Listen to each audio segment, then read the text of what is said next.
अस्सलामुअलैकुम, good morning Lahore. जागो लाहौर में आप सबको खुश आमदीद कहते हैं जनाब। एक हंसती मुस्कुराती खूबसूरत सी सुबह के साथ मैं हूँ आपकी होस्ट मुनीबा आसिफ। नया दिन है, नई सुबह का आगाज़ करते हैं दुआ के साथ कि आप लोग जहाँ कहीं भी होंगे ठीक ठाक होंगे, खुशबाश होंगे और जनाब खुशहाल ज़िंदगी गुजार भी रहे होंगे। जनाब वीकेंड है और इसी हवाले से हम आपके लिए हमेशा की तरह बहुत मज़े के टॉपिक्स लेकर आए हैं ताकि आपका वीकेंड भरपूर अंदाज में और हंसते मुस्कुराते ही गुजरे। और आपका वीकेंड और संडे बहुत ज़्यादा फन डे होने वाला है क्योंकि PSL स्टार्ट है और हर घर में ना यही जंग चल रही होती है कि जनाब फ़लाँ टीम जीतेगी, फ़लाँ प्लेयर आज कमाल करके दिखाएगा।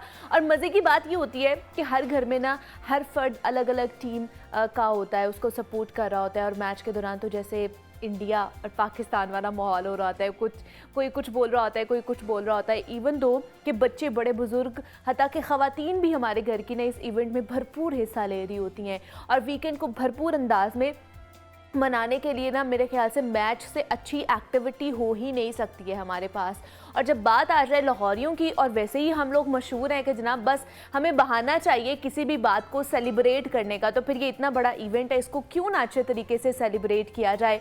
और वीकेंड हमें इंजॉय करने के साथ साथ ये भी एहसास दिलाता है कि जनाब पूरा हफ्ता गुजारने के बाद ना हमें अपना एहतसाब करना चाहिए कि हमने क्या अच्छा किया और क्या बुरा किया है, कि जो कुछ गलत हुआ है उससे हमने कैसे बचना है या उसको रोका जा सकता है क्या, और अगर हो गया है तो आइंदा के लिए एहतियात की बजाय दोबारा वैसा हमने कुछ नहीं करना है कि वो उस तरह की गलती दोबारा ना हो जाए हमसे। और जब इंसान ख़ुद अपना एहतसाब करना सीख जाता है ना तो शायद ज़िंदगी के आधे से ज़्यादा जो हमारे मसाइल हैं ना वो बहुत अच्छे तरीके से हल हो जाते हैं। इसलिए सेल्फ़ एनालिसिस करना बेहद ज़रूरी है, जिसके बारे में हम आपको बताते भी रहते हैं कि जनाब जब तक हम सेल्फ़ एनालिसिस नहीं करेंगे ना, अपना एहतसाब नहीं करेंगे, अपने बारे में नहीं जानेंगे, तब तक हमें नहीं पता चलेगा कि हम क्या सही कर रहे हैं और क्या गलत कर रहे हैं। तो इसलिए मैं तो कहूँगी कि वीकेंड पे आपके पास बड़ा अच्छा टाइम होता है, अपने आप को टाइम देते हैं, हम लोग फैमिलीज़ के साथ भी बैठते हैं। लेकिन जब अपना टाइम होता है ना, जो मी टाइम होता है, उसमें सेल्फ़ एनालिसिस ज़रूर किया करें कि हमने जानबूझ के किसी का दिल तो नहीं दुखाया, हमने कोई ऐसा गलत काम तो नहीं किया जिससे किसी का दिल दुखा हो, या कोई ऐसा हमारा अल्फाज हमारी ऐसी चीज़ की हो गई हो, तो उस वजह से भी हमने देखना है। लेकिन वीकेंड है, वीकेंड को अच्छे तरीके से मनाइएगा। PSL के मैचेस भी इस वक्त जारी व सारी हैं और शुक्र अल्लाह के जनाब के लाहौर को मेज़बानी मिल चुकी है। और जिस तरह पहले खदशा ज़ाहिर किए जा रहे थे, और लाहौर की जो परफॉर्मेंस है इस दफ़ा वो अनप्रडिक्टेबल है। 3 मैचेस इस वक्त जनाब जो लाहौर में खेले गए हैं, पहले पेशावर ज़ल्मी को हरा दिया लाहौर कलंदर्स ने, फिर इस्लामाबाद यूनाइटेड को हराया, और फिर जब कोयटा की बारी आई तो जनाब उनको भी पछाड़ के रख दिया लाहौर कलंदर्स ने। और मैं तो कह रही हूँ कि वन साइडेड, मतलब मेरा एनालिसिस है कि वन साइडेड जो है ना ये मैचेस चल रहे हैं कि लाहौर इतनी अच्छी परफॉर्मेंस दिखा रहा है और एक्स्ट्रा ऑर्डिनरी सारी चीज़ें निकल कर आ रही हैं। इनका पैटर्न जो इन्होंने चेंज किया है, अपनी परफॉर्मेंस में थोड़ी तब्दीली लेकर आए हैं और बहुत ही खूब अंदाज में जनाब मैं तो कहूँगी कि इस वक्त जो लाहौर कलंदर्स है खेल रहे, बाकी भी टीम्स बहुत ज़्यादा मेहनत कर रही है, परफॉर्मेंस बहुत अच्छा दे रही है। लेकिन कहीं ना कहीं हम लाहौरिये हैं तो हम लाहौर की ही बात करेंगे, लाहौर कलंदर्स की ही बात करेंगे। तो हमारी बेस्ट विशेस तो वैसे सब टीम्स के साथ ही हैं, कोई भी जीते कोई भी हारे जनाब, जीतना तो फिर भी पाकिस्तान नहीं है, ट्रॉफ़ी पाकिस्तान के अंदर ही रहनी है। लेकिन फिर भी हम जनाब लाहौर कलंदर्स को ही सपोर्ट करेंगे और बेस्ट विशेस हमारी लाहौर कलंदर्स के ही साथ हैं। तो नेक्स्ट जो लाहौर कलंदर्स का होगा मैच, उसके लिए हम उनको बेस्ट विशेस देते हैं। तो ये आज का पैगाम था कि किस तरह आपने अपने वीकेंड को भरपूर अंदाज से गुजारना है ताकि आने वाले हफ्ते के लिए हम खुद को एनर्जाइज कर सके। तो ये आज का पैगाम हो चुका है पूरा। अब आगे बढ़ते हैं और सेगमेंट है हमारा हेल्थ एंड फिटनेस, जिसमें हम आपकी सेहत के हवाले से बात करते हैं और हमारे जो एक्सपर्ट मेहमान होते हैं उनका इलाज और एहतियात हमें बताते हैं। तो जनाब आज पाकिस्तान समेत दुनिया भर में मोटापे का आलमी दिन मनाया जा रहा है और इसमें कोई शक नहीं है कि दुनिया भर में मोटापा एक बहुत ही आम मसला है। ये ना सिर्फ इंसान की जिस्मानी शक्ल को मुतासिर करता है बल्कि उसके मुताबिक जिस्मानी और नफ्सियाती असरात भी होते हैं।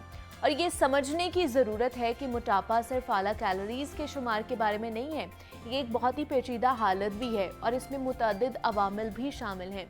बहुत से लोग हम देखते हैं कि मोटापे के समाजी और नफ्सियाती असरात का शिकार होते हैं। मोटापा बढ़ने की वजह से ही यकीनन दुनिया भर में कई तरह के मसाइल भी होते हैं और तरक्की पजीर ममालिक समेत तरक्की याफ्ता ममालिक में भी लोगों के मरने का एक सबब मोटापा है। तहकीक के मुताबिक ये बताया जा रहा है कि इस वक्त दुनिया भर में 70% अफराद मोटापा या फिर इजाफी वज़न का शिकार है, मतलब ओवरवेट हैं। ताहम इस पर गुफ्तगू करेंगे कि मोटापा क्या है और वो कौन कौन से अवामिल हैं जो मोटापे का सबब बनते हैं, इससे बचा कैसे जा सकता है, इस पर आज हम बात करने वाले हैं। हमारे साथ इस वक्त इन स्टूडियोज़ मौजूद हैं प्रोफेसर डॉक्टर राशिद सिराज हैं, पीडियाट्रिक सर्जन हैं। डॉक्टर साहब आपको वेलकम कहती हूँ जागो लाहौर में, कैसे हैं आप? जी बहुत मेहरबानी जी। डॉक्टर साहब आज कह लें कि मोटापे का आलमी दिन मनाया जा रहा है पूरी दुनिया में, पाकिस्तान समेत, तो सबसे पहले तो बताइए कि ये मोटापा या फिर ओबेसिटी या फिर ओवरवेट, इसमें क्या डिफरेंस है? स्लाइटली सा डिफरेंस है, लेकिन क्या डिफरेंस है? समझिए भाई, इसमें हम ये देखते हैं कि जो हमारे पास पैरामीटर है वो बॉडी मास इंडेक्स है, जिसे हम BMI कहते हैं। ठीक है। अच्छा, BMI बुनियादी तौर पे क्या है? BMI है वेट और हाइट। देखिए, कई लोग छोटे होते हैं, उनका वेट ज़्यादा होता है, और कहीं बड़े होते हैं, उनका वेट ज़्यादा होता है, पर वो उन्हें हम ओबेसिटी में लेबल नहीं करते, बेशक उनका वेट वो छोटे कद वाले जितना हो। तो BMI एक ऐसा पैरामीटर है जिससे हम ओबीज और हेल्दी के बीच में डिफ्रेंशिएट करते हैं। So it depend on your height and the wait.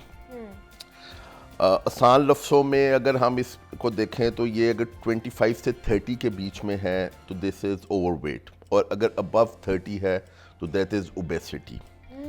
तो जो आइडियल होता है वो 20 से 25 के बीच में होता है, और अदर वे राउंड जो 20 से नीचे होता है उसे हम अंडरवेट या मैल नरिश्ड कहते हैं। अच्छा, ठीक है। तो आपने अपने हाइट के पैरेलल अपने वेट को वॉच करना है। तो जो 30 से ऊपर वाला BMI होगा उसको हम ओबेसिटी कहेंगे, जो 35 से ज़्यादा होगा उसको हम अलार्मिंग ओबेसिटी कहेंगे, जिसमें साथ भी टेंडेंसी होती है बाकी बीमारियों की, जिसका शुगर है, ब्लड प्रेशर है, स्ट्रोक है, जिसे फॉलेज कहते हैं। तो मोटापा, जिसका आपने खुद बताया है कि मोटापा अब तमाम बीमारियों की जड़ बन चुका है। और जब भी हमारे पास मरीज आते हैं और उनमें से कोई ब्लड प्रेशर से सफ़र कर रहा है या शुगर से कर रहा है या इस तरह के और अमराज से सफ़र कर रहे हैं, तो हम उनसे कहते हैं कि सबसे पहले अपना वज़न कम करें। और साथ साथ इसमें जो सबसे ज़्यादा इशू आ रहा है हमें आजकल, वो आ रहा है ख़वातीन के अंदर। अच्छा। क्योंकि ख़वातीन में ओबेसिटी का ट्रेंड बहुत ज़्यादा हो गया है, और मतलब ख़वातीन में रेशो ज़्यादा है उसमें, क्योंकि हार्मोनल इश्यूज भी हैं। ओके। स्ट्रेस रिलेटेड ओबेसिटी भी बहुत ज़्यादा है, उसमें लोग खाना पीना ज़्यादा शुरू कर देते हैं, और ख़ास तौर पे जो हमारी डाइटरी हैबिट्स है वो इस तरह की हैं कि जिसमें वेट बहुत जल्दी पुट ऑन हो जाता है। यंग ख़वातीन में, यंग लड़कियों में, बच्चियों में, फिर चूँकि जिससे आपने ख़ुद बताया है कि सोशल इशूज़ आना शुरू हो जाते हैं, उस पर फिर डिप्रेशन का आ जाता है, उनका एप्टीट्यूड बढ़ जाता है, और साथ फिर शादी के इश्यूज़ हैं, ये सारे समाजी इशू। तो अब मोटापे को एक बीमारी नहीं कह सकते, अब ये एक फिनोमेना बन चुका है। और आज वर्ल्ड ओबेसिटी डे के लिहाज से भी हम यही इसको उजागर करते हैं, इस थॉट को, कि आप इलाज की तरफ जाने के बजाय एहतियात पे फोकस करें। हाँ, exactly. ताकि आप उस फेज़ में एंटर ही ना हो कि जहां आपको इलाज की ज़रूरत पड़े। एग्जैक्टली, एहतियात इलाज से बेहतर है। आप पहले ही उसको प्रिवेंशन उसकी हो जाए तो आपको फिर क्या है। अच्छा, दूसरा मुझे ये बताइए डॉक्टर साहब कि बहुत से लोग कहते हैं ना कि आपकी वेस्ट का नंबर बढ़ जाए तो आप वो मोटापे की तरफ या ओबेसिटी या ओवरवेट की तरफ चले जाओ, तो कितना अच्छा नहीं, यही एक मिस कॉन्सेप्ट है कि लोग ये समझते हैं कि शायद पेट का निकला होना या वेस्ट का बड़ा होना ये ओबेसिटी है। अब हमारे कई ऐसे पेशेंट्स आते हैं कि जिनको ओबेसिटी जो फैट डेपोजिशन है वो बॉडी के डिफरेंट पार्ट्स पे होती है, जिस तरह फेस किसी का बड़ा है, किसी का गर्दन, और ख़ास तौर पे बाजू लटक गए हैं, थाइज बढ़ गई हैं, बैक ऑफ जो चेस्ट है इस पे फैट की डेपोजिशन है। तो it's exactly not the size in the waist और the inches which is obesity, ये तो एक ओवरऑल वेट का ज़्यादा होना होता है।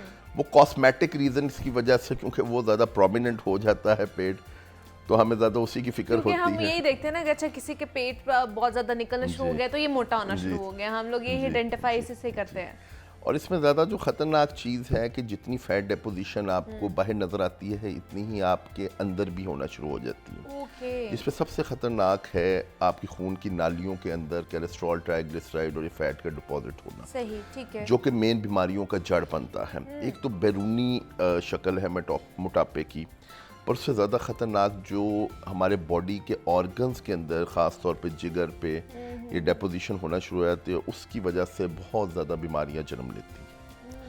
तो हमें जो सबसे ज़्यादा एहतियात है वो इस चीज़ में करनी चाहिए कि ये फ़ैट को उस लेवल तक नहीं लेके जाना चाहिए जहाँ ये बीमारियों का बायस बन सके। ठीक है। अच्छा, इसको जब आप सर्जरी के लिए आपके पास आते हैं तो पेशेंट की क्या क्या चीज़ें पहले देखी जाती हैं, तो उसके बाद सर्जरी की तरफ जाया जाता है? देखिए, सर्जरी की अंडरटेकिंग एक मेजर अंडरटेकिंग है। पहले हम ये कोशिश करते हैं कि कोई भी जो पेशेंट हमारे पास आए उसको हम किसी तरह काउंसल करके अच्छा। या मेडिकल मैनेजमेंट के थ्रू या मेडिकेशन के थ्रू या लाइफस्टाइल मॉडिफिकेशन के थ्रू उसको बेहतर कर सके। हमारे पास वो लोग आते हैं जो ये सब चीज़ें कर चुके होते हैं और अनफॉर्चुनेटली उनको वो डिज़ायर्ड रिजल्ट नहीं मिलते, तो वो सर्जरी को ऑप्ट करते हैं। सर्जरी जो भी हम करते हैं, परफॉर्म करते हैं, उससे पहले हम उस मरीज़ के सारे टेस्ट करवाते हैं जो ज़रूरी टेस्ट है, क्योंकि देखिए हमने एक पेशेंट को ठीक करना है ओवरऑल, और उसमें ये तयन करते हैं कि वाकई ही जो इसका मोटापा है ये खुराक ही की वजह से ज़्यादा है, या किसी को थायराइड का इशू होता है जिसे गिलर का इशू कहते हैं, ठीक है। किसी को हार्मोन्स का इशू है खवातीन में जिसे पॉलीसिस्टिक ओवेरियन जी, डिजीज़ कहते हैं। देखिए उनके ऊपर फिर ये सर्जरी का कोई बहुत ज़्यादा फ़ायदा नहीं होता। तो ये लोगों को ये भी थोड़ा सा मिस कॉन्सेप्ट है कि शायद ऑपरेशन करके हम मोटापे से मुस्तकिल इलाज हासिल कर सकते हैं। पहले हमने ये आइडेंटिफाई करना है कि ये मोटापा सिर्फ खुराक की वजह से ही ज़्यादा है और उसके अंदर कोई हार्मोनल इशू नहीं है। ठीक है। हार्मोनल इशू में जो सर्जरी का तरीक़ाकार है मोटापे का वो बहुत ज़्यादा कामयाब नहीं होता और फिर लोग वापस आते हैं कि डॉक्टर साहब हमने ये सर्जरी भी करा ली, तकलीफ़ भी सह ली, इतना खर्चा भी कर लिया, फिर भी कोई फ़ायदा और नहीं हो फिर भी रहा। फ़ायदा नहीं हुआ।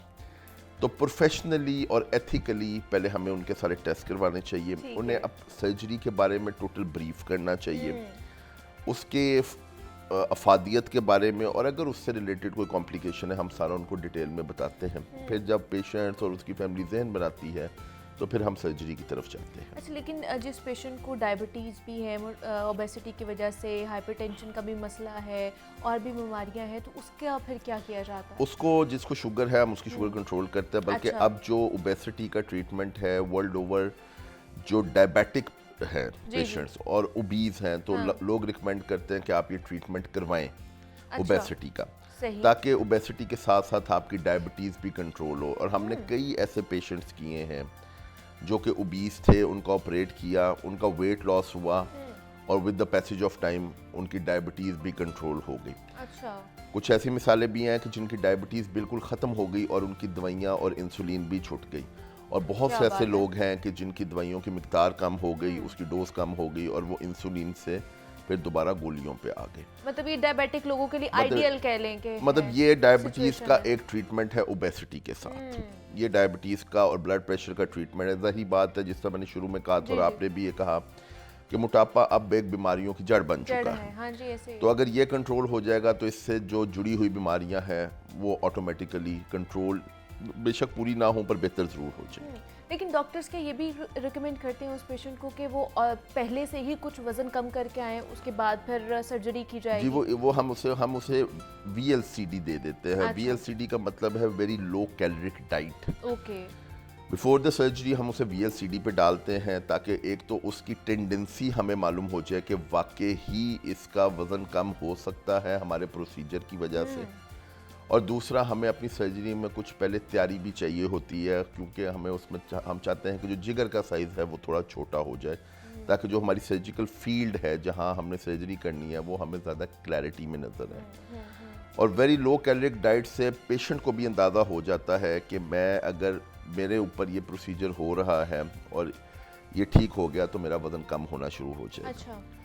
वेरी लो कैलोरिक डाइट में हमारे ऐसे भी पेशेंट हैं जो 5 से 7-8 किलो 2 हफ्ते में कम कर लेते हैं। एक तो उनका मोरल बूस्टअप हो जाता है, हमें भी एक पॉजिटिविटी मिल जाती है कि ये पेशेंट जो है ये प्रॉपर कैंडिडेट है फॉर सर्जिकल प्रोसीजर। ठीक है। अच्छा, दूसरा डॉक्टर साहब, सर्जरी के हवाले से भी बहुत सारे मिथ्स हैं। लोग मतलब जितने मुंह उतनी बातें हो रही ऐसे होती ही है। हैं कि जनाब सर्जरी करा दी जाती है, स्टमक का साइज़ छोटा करा दिया जाता है, बतनी पर बैंड लगा दिया जाता है, बहुत से ऐसी और भी चीज़ें हैं। तो सर्जरी में एक्चुअली होता क्या है, क्या क्या प्रोसीजर होता है उसमें? देखिए, सर्जरी में ये जो बैरिएटिक सर्जरी हाँ है, इसकी दो किस्में हैं। Okay. Bariatric surgery is actually the weight loss surgery. इस पे एक मैल एब्जॉर्प्टिव है, यानी जो आप खाएंगे वो हजम नहीं होगा और पास ऑन हो जाएगा इन योर स्टूल खाना। ओके। तो उससे आपकी बॉडी की जो डिज़ायर्ड कैलोरीज हैं, वो जो बॉडी में ऑलरेडी फैट है, वहाँ से आपको लेनी पड़ेगी, तो वेट लॉस होगा। इसे कहते हैं मैल एब्जॉर्प्टिव। दूसरी है रिस्ट्रिक्टिव। रिस्ट्रिक्टिव जिस तरह उसका नाम बता रहा है कि आप खाने को रिस्ट्रिक्ट कर देते हैं, मतलब जिस इंसान में खाने की टेंडेंसी ज़्यादा होती है और वो अपने आप को रोक नहीं पा रहा होता, तो उस पर हम ये बैंड लगा देते हैं। बैंड लगा देते हैं, या एक स्लीव गैस्ट्रेक्टमी है कि उसका हम स्टमक का साइज़ छोटा कर देते हैं, तो उसके खाने की कैपेसिटी ही कम हो जाती है। अच्छा। और इवेंचुअली जो उसकी डिज़ायर्ड रिक्वायरमेंट्स है, वो जो उसके बॉडी में स्टोर्ड फैट है, वहाँ से पूरी होना शुरू हो जाती है, और इसी तरह इवेंचुअली उसका वेट लॉस होना शुरू हो जाता है। ये दो किस्में, एक मैल एब्जॉर्प्टिव है और एक रिस्ट्रिक्टिव है। मैल एब्जॉर्प्टिव में हम ये करते हैं कि उसे हम गैस्ट्रिक बाईपास कहते हैं, कि बाईपास कर दिया।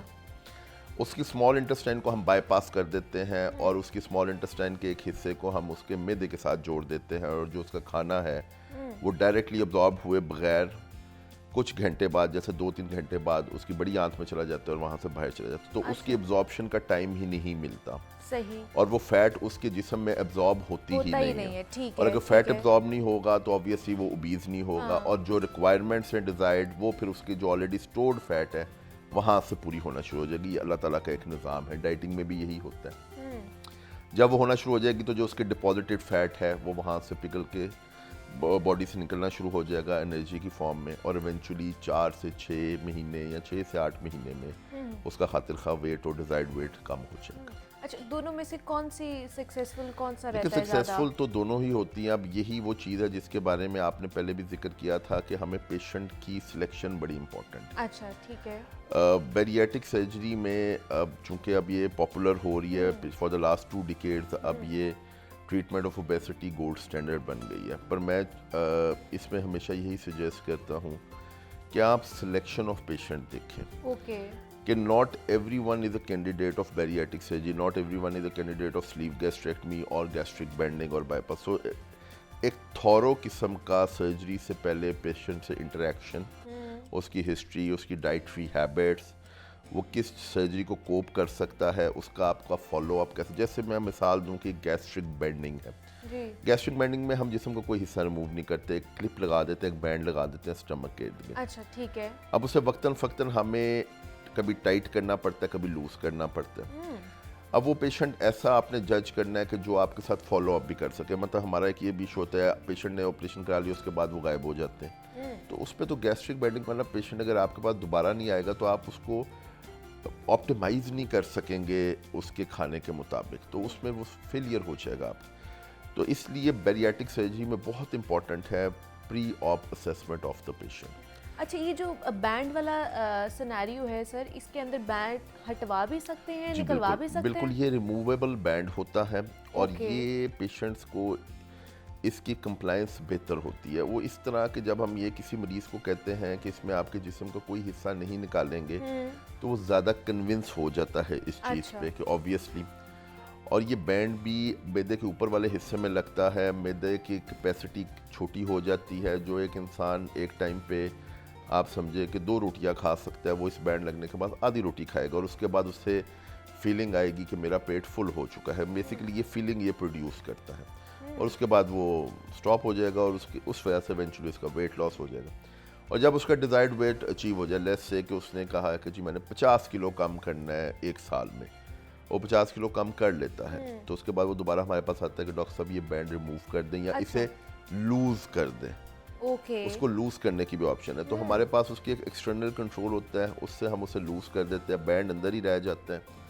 लेट्स से कि उसका दोबारा वेट पुट ऑन होता है तो हम बैंड को फिर टाइट कर सकते हैं। तो इसमें ये एक हमें एडवांटेज मिल जाता है कि we can keep the band inside और उसका जो एक्सटर्नल कंट्रोल है उससे हम लूज या टाइट कर सकते हैं। मतलब ये ऑप्शंस हैं ये ऑप्शंस है। अच्छा, कोई पेशेंट्स कहते हैं कि डॉक्टर साहब ये निकाल ही दें कि जी अब हमने डिजायर्ड है, तो वो एक छोटे से प्रोसीजर से इवन हम वो निकाल भी सकते हैं। लेकिन बहुत से मतलब लोग ऐसे हैं जिनके केसेस आए कि उन्होंने बैंड लगवाया, लेकिन उसके बाद जब वो कोई कुछ चीज़ भी खाते हैं तो वो वॉमिट हो जाती है, वो बाहर आ जाती है, वो हजम नहीं हो रही होती है। ये बिल्कुल ऐसा है जी। देखें, नेचर से हट के कोई भी काम होगा तो उसमें ये कहा जाए कि उसका कोई इफेक्ट नहीं आता। हाँ जी। हमारे पास अक्सर पेशेंट्स आते हैं, उसमें दो चीज़ें होती हैं। एक तो उनका बैंड बहुत टाइट लग गया है, अच्छा। तो जिससे मैंने बताया है कि हम उसे लूज कर देंगे। सर्जरी की हमने नेक्स्ट डे अपने पेशेंट को दिया, वो कहते जी मेरा खाना इधर अटक रहा है या मुझे नॉज़ल है, तो हम उसे लूज कर सकते हैं। अच्छा। दूसरा ये है कि ऐसे भी एक दो हमारे केसेस हुए हैं कि जिन्होंने सर्जरी के 4-5 दिनों तक ही बैंड दोबारा निकलवा दिया कि जी हमें ये सूट नहीं कर रहा। अच्छा। क्योंकि देखें, जो बहुत ज़्यादा ओबीस पेशेंट्स होते हैं उनके स्टमक की कैपेसिटी बहुत ज़्यादा बढ़ गई होती है, और एकदम जब हम उसे श्रिंक करते हैं तो उसके इफेक्ट तो ज़रूर आते हैं। अच्छा। पर ये बहुत कम लोगों में होता है। इसकी जो परसेंटेज है वो कोई बहुत ज़्यादा नहीं है कि जिन लोगों में ये कॉम्प्लिकेशंस हुई हों। इस पे सेफ्टी प्रोसीजर में लेकिन कॉम्प्लिकेशन में मजीद क्या क्या हो सकते हैं डॉक्टर साहब? मतलब वॉमिटिंग, नौजिया रहना, इधर खाना अटके रहना। हाँ। अब हम इन्हें एज सच उस तरह की कॉम्प्लिकेशंस लेबल नहीं करते। सही। रादर कुछ लोग तो हमें आके ये कहते हैं कि डॉक्टर साहब मुझे तो इस बैंड के बाद शुक्र है कि सारा टाइम नौजिया रहता है, तो मेरा खाने का दिल ही नहीं कर रहा होता। तो वो उसको पॉजिटिव सेंस में लेते हैं कि शायद ये इसी का इफेक्ट है। अच्छा। और एक गैस्ट्रिक बैलून भी है, और वो एंडोस्कोपिकली अंदर डाल देते हैं पेट के अंदर। हाँ। वो अंदर फुला देते हैं, तो उसका तो जो मेन पर्पस है वो यही है कि एक नॉजिएटिंग फीलिंग वो क्रिएट करता रहता है, ताकि पेशेंट जो है वो खाने के करीब ही ना जाए। तो अच्छा। वो उसको हम अदर वे राउंड लें तो some label it as a complication, और हम कहते हैं कि ये जी प्रोसीजर का इफेक्ट है। और ये थोड़ा सा आप जहन में रखें कि ये प्रोसीजर की वजह से आपको इस तरह की फीलिंग आती है कि आप खाने से दूर होते हैं, तो इवेंचुअली फिर आपका वेट लॉस होना शुरू हो जाता है। और ये सिर्फ सर्जरी में नहीं है, कुछ मेडिसिन्स भी है जो वेट लॉस के लिए अवेलेबल हैं। उनका भी इफेक्ट ये है कि वो थोड़ी सी नॉजिएटिंग फीलिंग रखती हैं। ठीक है। तो हमारा जो पर्पस है उस मेडिसिन का कि एक पेशेंट है जो कि खाने को रेजिस्ट नहीं कर सकता, उसको हम खाने से ज़रा दूर रखने के लिए, या वो ज़्यादा ना खाए, हम इस किस्म की मेडिसिन्स भी देते हैं कि उसे ये फीलिंग रहती है कि मुझे अर्ज नहीं है खाने की, और इस तरह वो खाना नहीं खाते और इवेंचुअली उनका वेट लॉस होता है। मतलब खाते हैं कम खाते हैं, जिन्होंने सर्जरी नहीं करवानी है वो मेडिसिन पे भी जा सकते हैं। और वो फिर कब तक खानी पड़ती है उन्हें? क्या टाइम पीरियड होता है? मेडिसिन्स दो तरह की हैं। कुछ तो FDA अप्रूव्ड मेडिसिन है, लेकिन वो तो वर्ल्ड हेल्थ ऑर्गेनाइजेशन की तरफ से अप्रूव्ड है। वो तो उनके तो कोई बहुत ज़्यादा साइड इफ़ेक्ट्स नहीं है। डेफिनेटली मेडिसिन्स के होते हैं, पर अनफॉर्चुनेटली वेट लॉस की आप भी ये देखती होंगी कि इवन अब एड्स भी आ रहे हैं, सोशल मीडिया पे भी, दीवारों पे भी लिखा हुआ है कि जी वज़न कम करें, वज़न कम करें।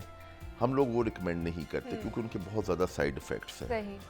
तो अगर मेडिसिन भी लेनी है तो प्रॉपर किसी को चेक करा के, किसी डॉक्टर की प्रिस्क्रिप्शन के बाद और उसकी एडवाइस के बाद वही लेनी चाहिए। और उस पर भी अगर ये देखें कि डिज़ायर्ड वेट लॉस अचीव हो गया है तो उसको ख़त्म कर देना चाहिए। बहुत ज़्यादा देर दवाइयाँ जो होती हैं वो किसी भी सूरत में हमारे जिस्म के लिए नुकसानदेह होती है। ठीक है, मतलब डॉक्टर से कंसल्ट करके कोई भी जो मेडिकेशन है उसको स्टार्ट करना चाहिए। खुद से ही नहीं, हमें डॉक्टर बन जाना चाहिए। दूसरा जो क्वैकरी बहुत ज़्यादा बढ़ती जा रही है हमारे माशरे में, उसके ऊपर भी हमें काबू पाने के हवाले से जनाब अशद ज़रूरत है। हमारे साथ प्रोफेसर डॉक्टर राशिद सिराज मौजूद है। डॉक्टर साहब बहुत शुक्रिया आपके वक्त का कि आप यहाँ पर आए। और आज जनाब ओबेसिटी का आलमी दिन मनाया जा रहा है और उस हवाले से हम बात कर रहे थे कि क्या क्या एहतियाती तदाबीर हम लोगों को अपनानी चाहिए ताकि हम फिट रहें और जनाब हम मोटे ना हों। और उसके बाद अगर मोटे हो जाते हैं तो उसके बाद का क्या प्रोसीजर होता है, क्या ट्रीटमेंट हम ले सकते हैं, उस पर बात किए। यहाँ पे एक छोटी सी ब्रेक लेते हैं, मिलते हैं इस ब्रेक के बाद।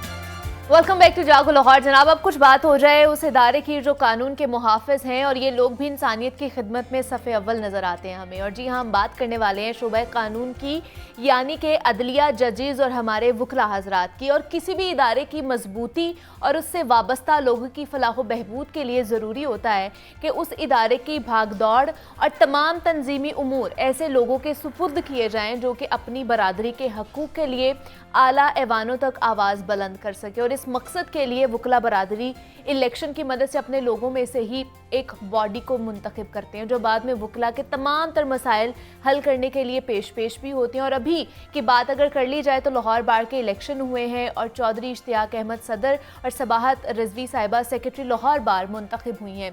और बार की सियासत भी बिल्कुल दूसरी सियासत की तरह ही होती है और सियासी पार्टीज़ की तरह वकला जमातें भी खूब जोर आजमाई करती हुई हमें दिखाई देती हैं। और बार का मकसद वकला बरादरी के मसाइल को हल करना होता है। लेकिन बाज़ औक़ात हम देखते हैं कि वकला हजरात मुंतखब होने के बाद अपनी बरादरी की सपोर्ट से ऐसे इक़दाम में भी सरगर्म नज़र आते हैं जिनको मुआशरे में अच्छा नहीं समझा जाता है। जैसे कि अगर किसी वकील के साथ किसी भी इदारे की जानिब से कोई बदसलूकी का वाक़या हमारे सामने आता है तो सारी वकला बरादरी इकट्ठ करके अदालतों को ताले लगवा देती है। और इस बात से वकील साहब का मसला हल हो या ना हो, लेकिन आम आवाम और बेचारे जो साइलीन है ना, इंसाफ के हसूल के लिए रुल कर रह जाते हैं। और इसके अलावा अगर देखा जाए तो वकला की जानिब से जजेस को भी कह ले कि प्रेशराइज करने के वाक़यात हमारे सामने रिपोर्ट हो रहे होते हैं।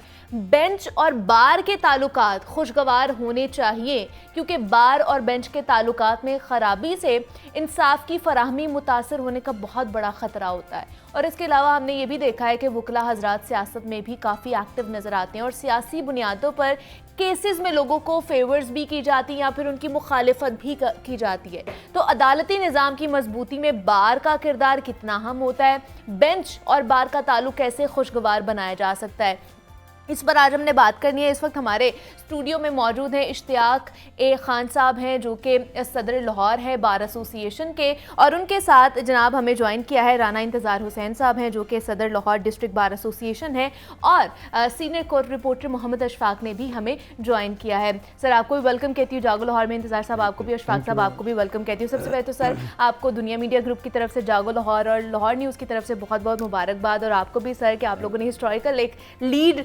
की है और इंतखाबात में अपने लोगों ने आपने जो जीते हैं, तो क्या कहेंगे इसके ऊपर? सबसे पहले तो आप सबसे पहले तो मैं आपकी तस्हीह कर दूं कि इंतज़ार हमारे इंतज़ार हुसैन साहब ये सदर लाहौर बार हैं, ठीक है, और मुझे सदर लाहौर हाई कोर्ट बार जो कि पूरे पंजाब जहाँ पे कॉन्स्टिट्यूशन है हमारी लाहौर हाई कोर्ट की, वहाँ से लोगों ने इलेक्ट किया है। ठीक है। और जहाँ तक आपने बात की है कि बार और बेंच के ताल्लुकात बेहतर होने चाहिए, इसमें कोई दूसरी राय नहीं है। जब बार और बेंच के ताल्लुक बेहतर होते हैं, क्योंकि ये गाड़ी के दो पहिए हैं, ऐसे ही है जी जी, तो इंसाफ की फराहमी में तमाम बेहतरी आती है, तमाम आस्पेक्ट्स पे बेहतरी आती है। इसके बाद आपने कहा कि साथ ही आपका सवाल का जवाब देता चला जाऊं कि वकला प्रेशराइज़ करते हैं या वकला अपनी बरादरी के साथ खड़े होते हैं, तो जैसे सहाफ़ी बरादरी है, जी जी, जैसे ताजिर बरादरी है, हाँ जी, वकला बरादरी भी इसी सोसाइटी का एक बिल्कुल हिस्सा ऐसे ही है, नो डाउट। हाँ जी, और इस सोसाइटी के अंदर जब फैमिली मेम्बर को कोई तकलीफ़ पहुंचती है तो तकलीफ़ उसके बड़ों को होती है, जी ऐसे ही है। और बार ने रिप्रेजेंटेशन का हक दिया होता है अपने नुमाइंदगान को, तो उनकी आवाज़ को हमने अपने ऐवान बाला तक पहुंचाना लाजम होता है। जी जी, तो बाकी इक्का दुक्का वाक़यात के अंदर अगर कोई ऐसी चीज़ आती भी है तो हम अपने लेवल पे उसको मैनेज करने और बेहतर करने की कोशिश करेंगे। अच्छा, इंतज़ार साहब आपसे ये जानना चाहूँगी, एक तो पहले सबसे पहले मुबारकबाद आपको, और दूसरा ये कि हमने देखा है कि बार की अगर बात कर ली जाए, क्योंकि आज हमने बार और बेंच के हवाले से ज़्यादातर बातें करनी है, मतलब जितने भी इबहाम मौजूद हैं उनको तोड़ना है आज और लोगों की कन्फ्यूजन ख़त्म करनी है कि बार का मकसद क्या सिर्फ कह लें कि सड़कों को ब्लॉक करना, एहतजाज करना, हड़ताल करना, या फिर इसकी वजह से जो साइलीन होते हैं, आम लोग जो होते हैं वो रुल जाते हैं, उन्हें वापस जाना पड़ता है, अदालतों को ताले लग जाते हैं, उनकी सुनवाई नहीं हो रही होती है। अब जब आप मुंतखब होकर आए हैं तो अब ये इस सारी रिवायत को तोड़कर आगे बढ़ेंगे, इसमें बेहतरी लाने की कोशिश करेंगे?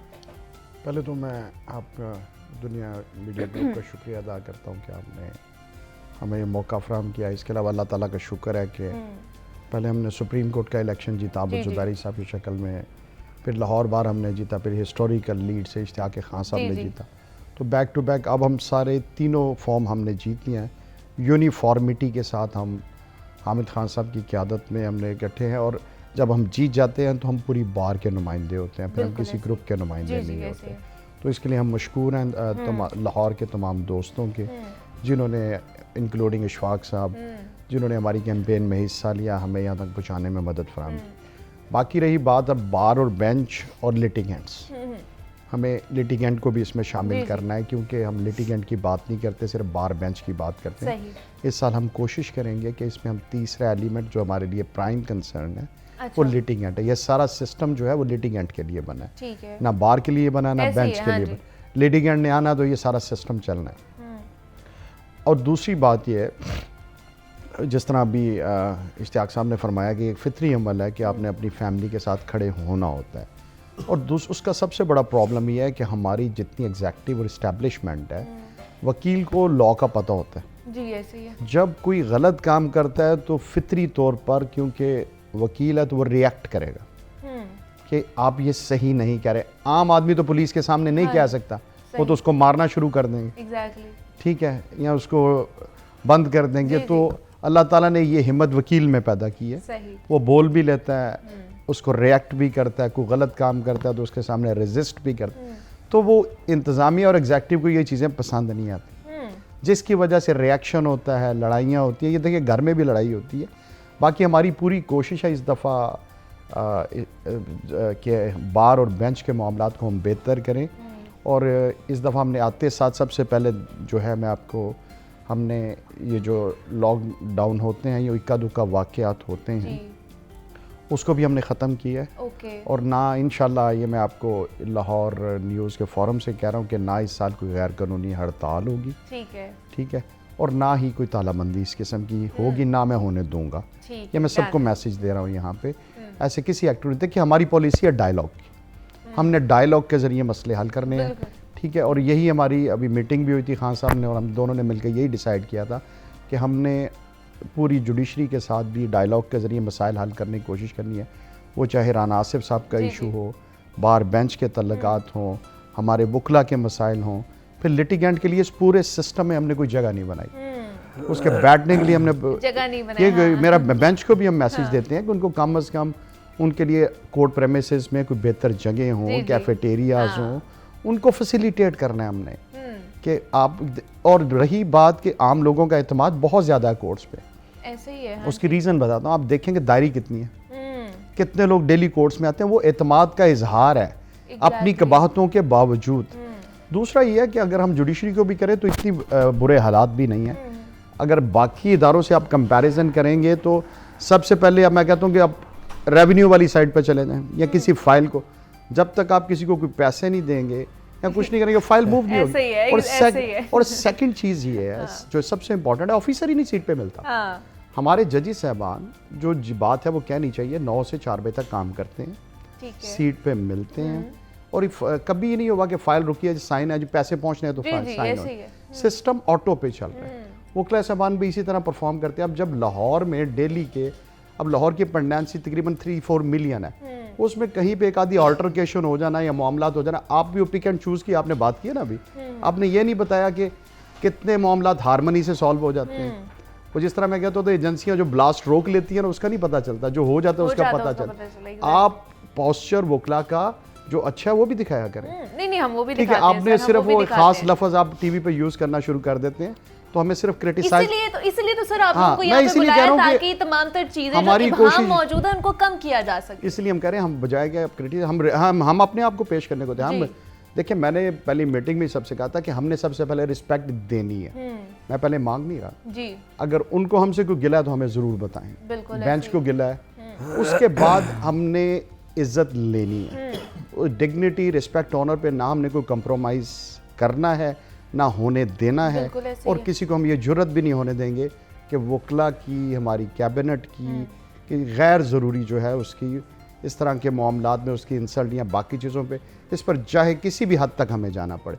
मगर हमारी पॉलिसी वही है। होनी भी नहीं चाहिए जी सर, बिल्कुल, ये हमारी सिर्फ वकला बरादरी नहीं, मैं हम लोग वैसे भी सबके बारे में बोल रहे हैं, एक आम आदमी के भी साथ इस तरह की बिल्कुल। और चीज़ नहीं दूसरा होनी ये चाहिए। है कि इंशाल्लाह अभी पिछले दिनों भी हमने किया है, लिटिगेंट कोर्ट प्रेमिसेस में आता हुआ भी अपने आप को सेफर फील करेगा इस साल। ये मैं Okay. आपको यकीन दिलाता That's हूँ good. इंशाल्लाह कि वो ऐसा महसूस उसे नहीं होगा कि मैं इन प्रेमिसेस के अंदर सेफ नहीं हूँ या मेरे साथ कोई गलत हरकत होगी या ठीक है। मामलात होंगे। और हमारा भी कोई भाई या कोई भी करेगा तो हम उसके अलावा प्रॉपर एक्शंस लेंगे और हमने पिछले दिनों लिए भी हैं। इसके अलावा हम कोशिश कर रहे हैं कि वकला के लिए बेहतरी के लिए हमारा एक हॉस्पिटल है, अब हम उसको मिलकर हम लाहौर हाई कोर्ट ठीक है। लाहौर बार मिलकर ऑपरेशनल करने जा रहे चलिए, बड़ी हैं। अच्छी उसमें बात है ये लिटिगेंट्स तो। भी और बाकी चीज़ें भी मिलकर।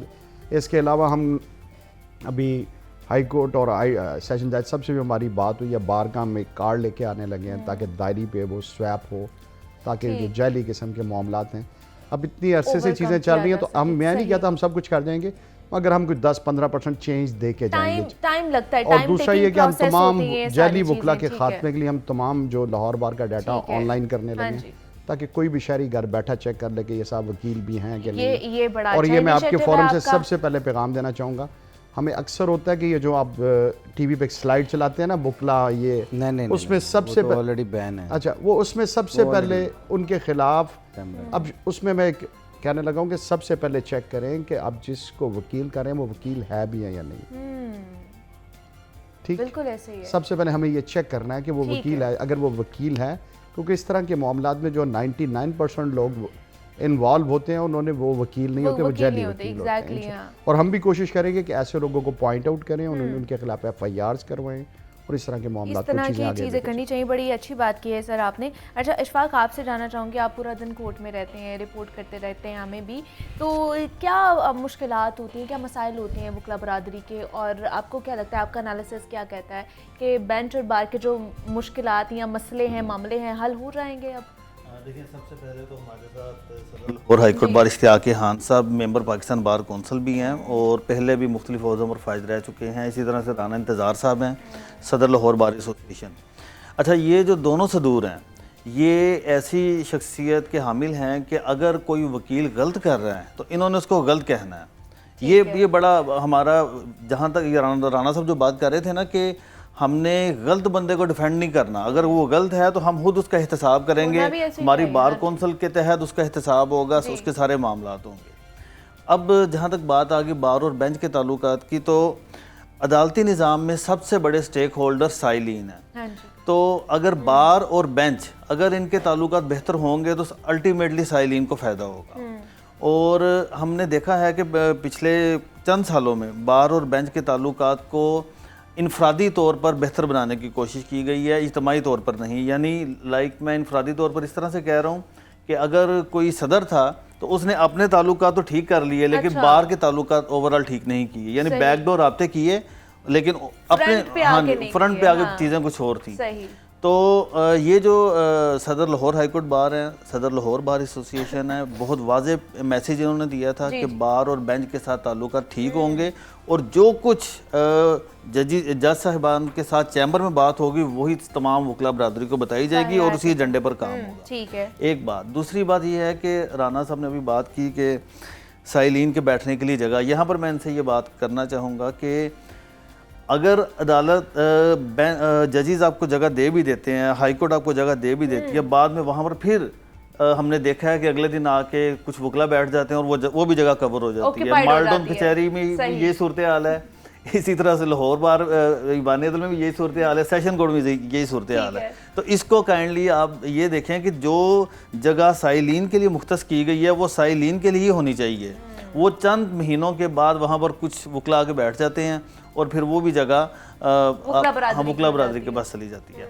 अब दूसरी बात यह है कि सदर लाहौर हाईकोर्ट बार इश्तियाक साहब ने भी जब कामयाब हुए तो इन्होंने एक बात कही थी कि हम आ गए हैं, अब किसी किस्म की कोई गैर ज़रूरी हड़ताल नहीं होगी, अब सिर्फ काम होगा साइलिन की जो इंसाफ फराहम करने के लिए काम होगा और वकला की फलाह के लिए काम होगा। तो मैं सदर लाहौर हाईकोर्ट बार से भी ये कहना चाहूँगा कि बिल्कुल ये बड़ा अच्छा इनिशिएटिव है, इसको अगर हमने इस पर अमल दरामद कर लिया तो हमारे आधे से ज़्यादा मसाइल हल हो जाएंगे।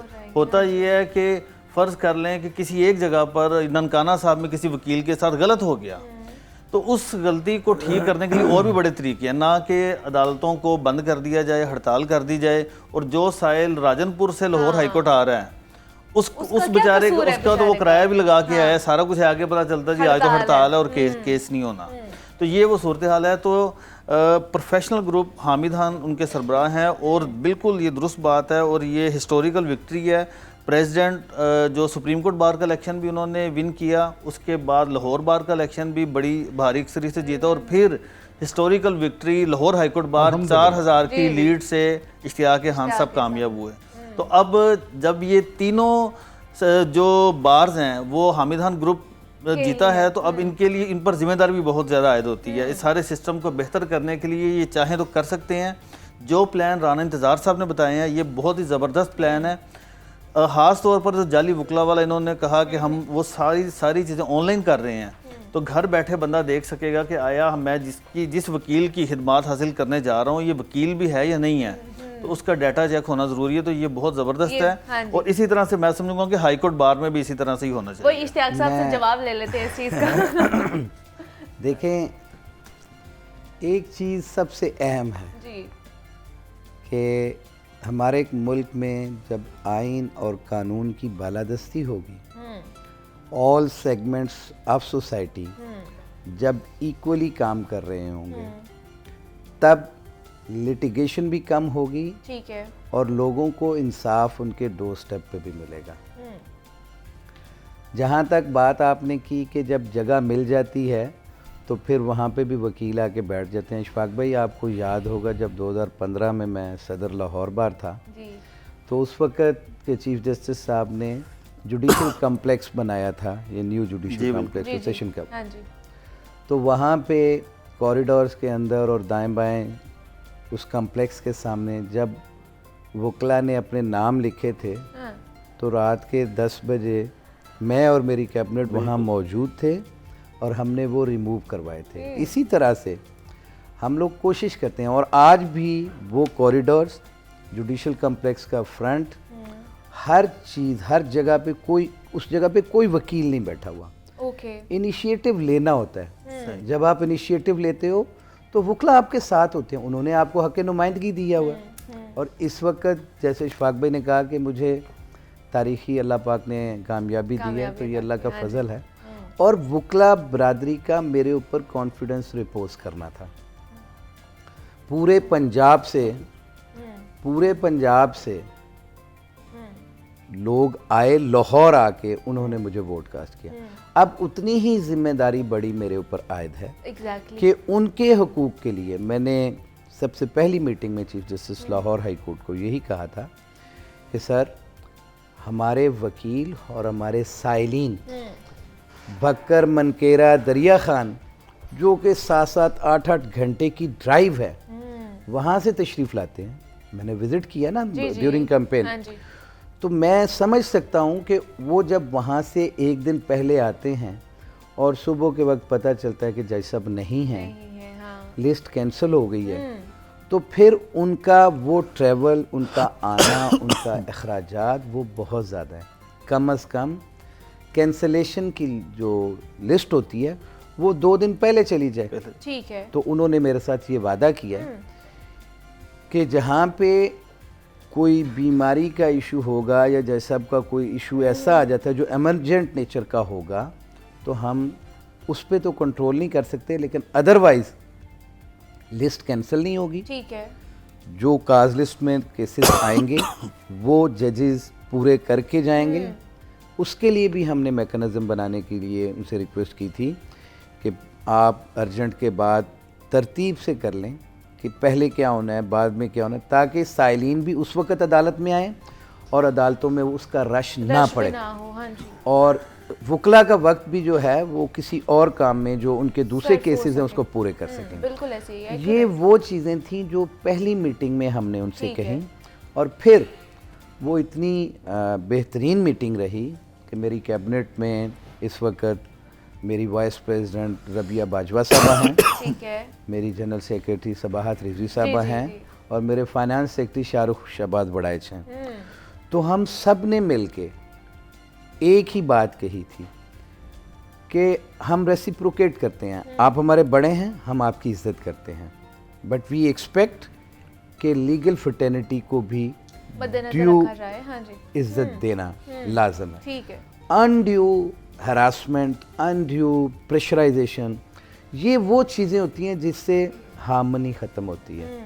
हमने इस सिस्टम को चलाना है। जैसे आपने कहा कि लिटिगेंट्स के लिए ये बात बिल्कुल ठीक है कि ये सारी बिसात बिछाई गई, एग्जैक्टली ये सारा निज़ाम बनाया गया उनके लिए जिन्हें हमने इंसाफ फराहम करना है या करवाना है। Exactly, no doubt. उनकी ज़ुबान हम अपने मुंह में डालते हैं, हम उनका मुद्दा अदालतों के सामने रखते हैं, अदालतों का काम है उसके पे फैसला कर देना। ईदर वे जो मर्जी फैसला करें, हमें कोई इतराज़ नहीं होता, लेकिन हंसते हुए खुश उसलूबी के साथ। ये वैसे भी हमारे दीन का भी हिस्सा है कि आप बेहतर अंदाज में जवाब दें। इसमें कोई ज़रूरी नहीं है कि फाइल उठा के फेंक दी जाए, ये एक अच्छा काम नहीं है। वकील उस वक्त हर्ट होता है जब वकील को सुना नहीं जाता। हम बोलने के पैसे लेते हैं, अच्छा, जजेस सुनने के पैसे लेते हैं। बिल्कुल ऐसे देखिए ना, उनकी एक अपनी जिम्मेदारी है। जब हमें बोलने नहीं दिया जाएगा, हमारा वो हक छीन लिया जाएगा, तो वकील फ्रस्ट्रेट भी होगा, उसका क्लाइंट भी समझेगा कि यार मेरे वकील ने वहाँ पे मेरी बात नहीं की। हम कोशिश करते हैं कि हक की बात उस वक्त तक पहुंचा दी जाए, उस फोरम तक पहुंचा दी जाए जहां उसको पहुंचना है, जहां उसको पहुंचना है, जहां उसका रिड्रेसल है। ठीक है, ये वो चीज़ है। और हमारा हमेशा हमारे ग्रुप का ये नैरेटिव रहा है, rule of law, supremacy of the constitution, independence of judiciary, और अब तो हमने ये भी नैरेटिव दिया कि इंडिपेंडेंस ऑफ बार। बिकॉज बार जो है पिछले चंद सालों से कोई ऐसे जैली तंजीमें बनती जा रही हैं किसी सियासी जमातों की, एग्जैक्टली, हाँ जी, जो कि अलाउ नहीं किया जा सकता। हर शख्स हक रखता है कि वो किसी भी पॉलिटिकल पार्टी से उसका ताल्लुक हो, सपोर्ट कर सकता है, but he has no right to sell the bar, to sell the representative right reposed upon him. ये वो चीज़ है जो कभी भी बड़ा वास्ट टॉपिक है इश्तियाक साहब, लेकिन मेरे ख्याल से हमारा टाइम थोड़ा सा शॉर्ट रह गया है, तो मैं इंतजार साहब आपसे फाइनल कमेंट्स लेना चाहूंगी कि आगे आने वाले दिनों में हमारे लिए इसी में एक चीज इंतजार साहब, लाहौर बार के बाहर पार्किंग का बहुत मसला है, घंटों वहाँ पर ट्रैफिक ब्लॉक रहती है, उस हवाले से आपका क्या प्लान है, ये भी जरा बताएं। देखिए, मुझे तो अभी प्लानिंग की समझ नहीं आती लाहौर की कि आपने 5 किलोमीटर का टुकड़ा पंजाब की पूरी सर्विसेज वहाँ रखती हैं, अकेला 7 सेक्रेटेरिएट है, पंजाब असेंबली है, IG ऑफिस है, पता नहीं कौन कौन बैठ के प्लानिंग करता है। सही। देखिए, सबसे पहले आप ये देखें कि गाड़ी की मिनिमम वैल्यू 5-6 मिलियन है। किसको शौक है अपना एसेट इस तरह बाहर खड़ा करने का, जिसमें लकीरें लग जाती हैं चीज़ें। बात ये है कि इसके 2-3 हाल हैं। या तो पूरा सिस्टम कहीं पे बना लें बाहर, ठीक है, कि पूरे का पूरा जुडिशल सेटअप वहाँ पे चला जाए। दूसरा ये है कि यहाँ से कुछ बिल्डिंग खाली कर दें, आप सेक्रेटेरिएट को यहाँ से शिफ्ट कर दें, ठीक है, यहाँ को पार्किंग प्लाजाज बना दें। इस तरह से चीजें होंगी। हमारे लिए भी हमारे लिए भी ये अमर तकलीफ दे। अभी हमने फौरी ये जो कर सकते थे, हमने 2 लाइंस जो हैं उसको बेहतर किया। वो पीछे हमारे पास हॉस्पिटल की जगह, वहाँ हमने पार्किंग शुरू करवा। हम जो अपने वसाइल में बेहतर कर सकते हैं, सबसे पहले आपने शायद वो टीवी पे भी न्यूज़ चली, वो CTO के साथ भी हमने मीटिंग्स की। हमारे लिए भी ये तकलीफ दे अमर है कि इन चीज़ों को। दूसरा ये कि आप आखिरी कमेंट यही है कि एक तो आजकल जो चीज़ इंक्रीज़ कर रही है ना, जो इश्तियाक साहब भी फरमा रहे थे, मैं भी आपके फोरम से ख़ास तौर पे चीफ जस्टिस साहब और सेशन जज साहब से कहता हूँ, आजकल जज साहबान में सुनने का रवाज ख़त्म हो रहा है। इश्तियाक साहब ने बिल्कुल कहा कि हम बोलने के पैसे लेते, मगर इससे भी पीछे सोचें, हम उस बोल किसके लिए होते हैं, उस क्लाइंट के राइट्स प्रोटेक्ट करने के लिए। बिल्कुल, अदरवाइज आपके पास फाइल आपकी आवाज बने होते हैं ना। दूसरा, हाई कोर्ट में ये बहुत ज़्यादा ये चीज़ इंक्रीज कर रही है। जज साहबान एक तो सुनते नहीं है, अच्छा, ठीक है, तो उनसे मेरी रिक्वेस्ट है कि सुने हमें ज़रूर और हम्बल तरीके से सुने, और गुस्सा थोड़ा सा कम करें। वो ठीक है, वो किसी भी वजह से अगर आपको है मामलात हैं, हाँ, क्योंकि ये अपेक्स फोरम है, उसके बाद हाई कोर्ट के बाद कहाँ जाना है, सुप्रीम कोर्ट जाना है। हर बंदे के पास इतने वसाइल नहीं है। अल्लाह ताला ने आपको इतनी बड़ी सीट पे बैठाया है, उसका हक अदा करें। ठीक है जी।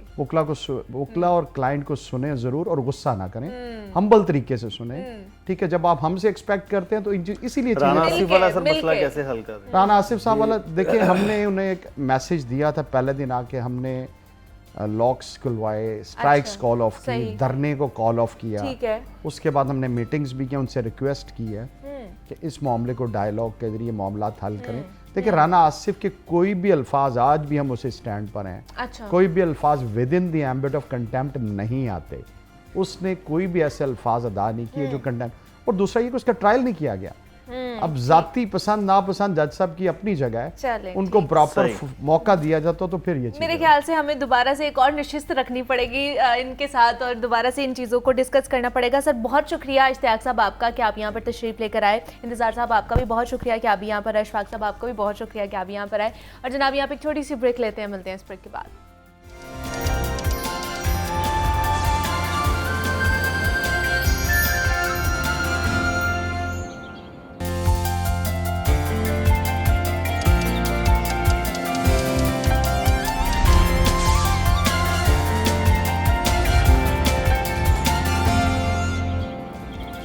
वेलकम बैक टू जागो लाहौर। जनाब अब हमने आपकी मुलाकात करवानी है मलका आरजू के साथ। मौसीकी की दुनिया का आप कह लें कि एक और चमकता सितारा है जो अपना मकाम बनाना चाह रही हैं, और आज उनकी आवाज़ भी सुनेंगे, उनके ट्रैक्स भी सुनेंगे और कुछ उनसे चिट चैट भी करेंगे। मलका आरजू, आपको वेलकम कहती हूँ जागो लाहौर में। कैसी हैं आप? अस्सलाम वालेकुम। वालेकुम अस्सलाम। ठीक ठाक हैं? जी। सबसे पहले तो बताइए, मौसीकी की दुनिया में आपने कदम रखा है, किस तरह अपनी जर्नी के बारे में बताइए हमें।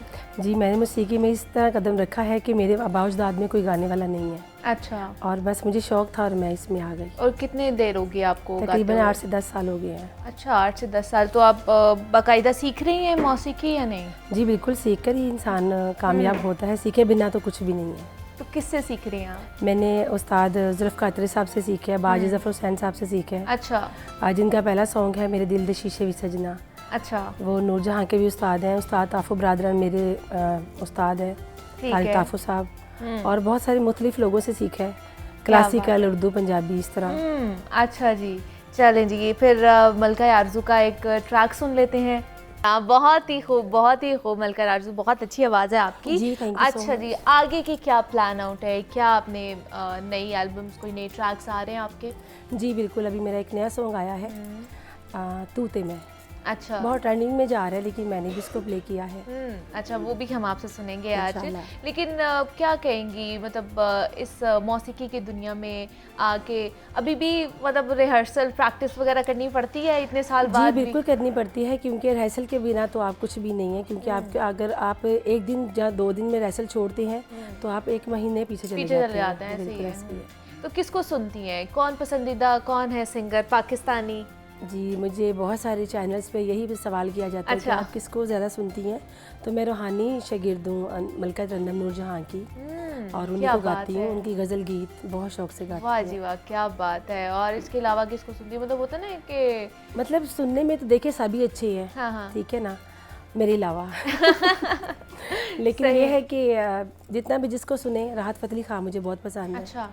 नुसरत फ़तेह अली खान साहब का जवाब नहीं है, क्योंकि मलका तरन्नुम नूरजहाँ और नुसरत फ़तेह अली खान का जहाँ पे नाम आता है वहाँ मौसीकी तो आपको पता ही।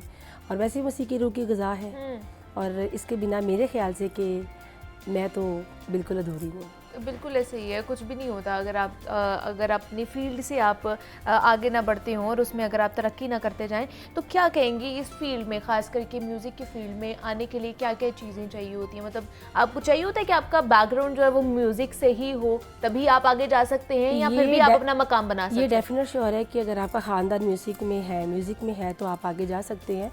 लेकिन अगर आपका म्यूज़िक में नहीं है, ख़ानदान मौसीकी में नहीं है, तो आप मेहनत करें, मेहनत से आप आगे आ सकते हैं। अच्छा, तो आपके जैसे आपने कहा कि आप पहली हैं, आपके मेरे फैमिली में बावजूद कोई नहीं कोई था, नहीं गाने वाला, ना ननियाल में ना ददयाल में। तो आपको कैसे फिर शौक हुआ कि मैंने मैं मौसीकी में एक्चुअली जाना है? गुनगुनाती रहती थी, और बस ऐसे एक हादसाती तौर पे मुझे किसी ने मेरी तारीफ़ कर दी। अच्छा। आज तो खैर मेरा गला बैठा हुआ है और हादसाती तौर पे मैं आई हूँ इसमें, और अब ये मेरा पैशन बन गया, क्या मैं इसको आगे लेके चलूँगी। तो ज़्यादातर किस तरह का जॉनरा पसंद है? गाने किस तरह के पसंद है? मुझे, मैं पंजाब से हूँ, चूँकि पंजाब की जट्टी हूँ तो मुझे पंजाबी ही हाँ, सॉन्ग हाँ, पसंद क्या है। बात है, क्या और बात मैं चाहती भी हूँ कि मैं पंजाबी को ही आगे लेके चलूँ। तो इसमें कुछ ट्विस्ट या कोई ऐसी चीज़ लेकर आना चाह रही हैं आप पंजाबी के अंदर भी? जो मैंने गाया है मेरे यूट्यूब चैनल पे बहुत सारे सॉन्ग हैं, लेकिन जो मैंने गाया है वो मेरे मुताबिक अभी तक कोई सॉन्ग ऐसा नहीं है। मैं चाहती हूँ कि कोई ऐसा सॉन्ग मेरी लाइफ में हो जो ज़िंदगी को पलट देता है। हाँ हाँ हाँ, और एक ही सॉन्ग होता है ना जो इंसान की लाइफ को चेंज कर देता बिल्कुल है। ऐसे ही लेकिन चूंकि सब लोग कहते हैं कि जी सराइकी ट्रेंड चल रहा है, ये गाएं वो गाएं, लेकिन मुझे अपना कल्चर ही लेकिन आप पसंद है, प्रेफर करती कि पंजाबी। मैंने पंजाब का मुझे ही करना और पंजाबी ही पंजाब। पसंद है। अच्छा जी जनाब, हम जो सुनना चाह रहे हैं चंद मेरे मखना आपका एक गाना है, हम चाह रहे हैं कि वो आप हमें सुनाएं।